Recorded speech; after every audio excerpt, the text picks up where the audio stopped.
খোলা আছে কিনা, বাট মারা চলে গেছে। একে ডেকে এনেছি আমাদের ছেড়ে দেওয়ার জন্য। এই যে আমরা তিনজনই যাচ্ছি। আর ভাই কি করতে যাচ্ছে জানি না, ও কি কফি খেতে বেরিয়েছে সেটা খুঁজে পাচ্ছে না দোকানপত্র।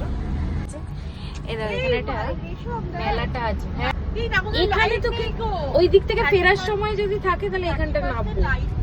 হ্যাঁ বা এও আছে তো, কি বলে জানো, এই যে এটাকে বল না, কোনটা?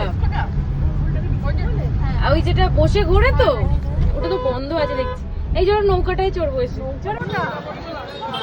কতদিন বাদে এলাম পুরীর এই মার্কেটে।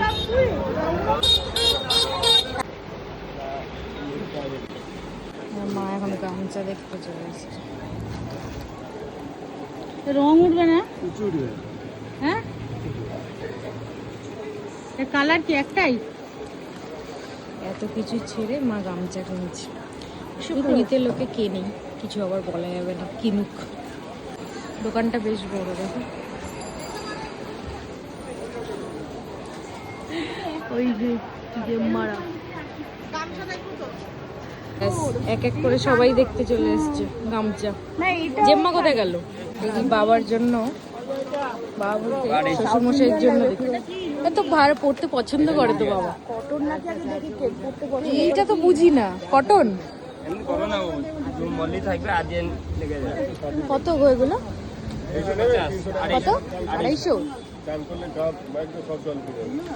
আমার তো বেশ ভালোই লাগছে।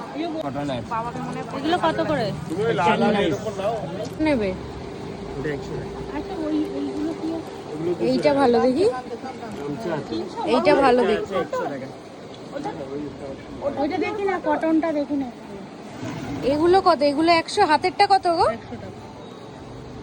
100 টাকা করে। ও এটা ভালো তো, 100 টাকা। কটন নয় ওমা, কটন নয়। কটন না, তুমি যদি বলছো কটন, তুলিকাদি সব জানি। দাদারে গিয়ে যাচ্ছে, কটন নয় বলছে। আমাদের জলে পড়লে না নরম হয়ে যাবে। না না ওরকম সাদা নেবো না। ওদিকে ড্রেসগুলো দেখো, কিছুই কিনবো না, শুধু মায়ের সাথে সাথ দিতে এসেছি। আমার আর মায়ের শপিং ডান। আর তেমন কিছু কেনার মতো পাচ্ছি না। দিদি দেখছে এখানে, ঘুম লাগছে বাপরে বাপ। এই দেখো আমি আছি সব। আর কিছু নেই, এবার যাই।